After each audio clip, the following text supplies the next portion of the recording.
Hi and welcome to cheekyricho Cooking's chocolate mint pies made in the pie maker. We've got a crazy little 2-ingredient recipe here. We've just got some just cheap chocolate mint biscuits. Pop them, 2 of them, on top of a quarter square of our puff pastry.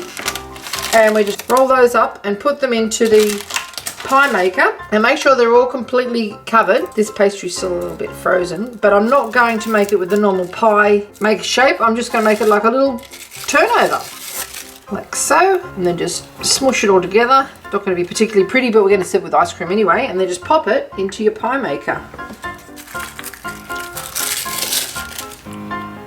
Make sure it's completely enclosed. Turn the pie maker on. We're going to close the lid and cook it because the biscuits are already cooked. So we're going to cook it until it is nice and crusty and brown on top, puffed up. There's no particular technique. The kids can help you with this. I've seen Oreos cooked into a patty cake, and to be honest, I'm not that big a fan of Oreos. I don't know what's wrong with me, but I do like mint biscuits, and I thought, well, rather than put these into a cupcake because I think they'll just sink and go all yucky, I will put them into some pastry and see what happens. We're always doing interesting and crazy things with a pie maker, and why shouldn't it be the mint sliced biscuits' turn? Seal that up.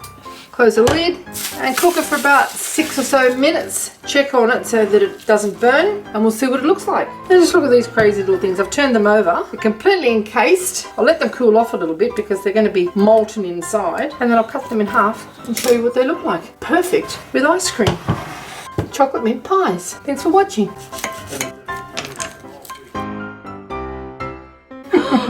That's what they look like inside. It's amazing! There's 2 chocolate biscuits in there.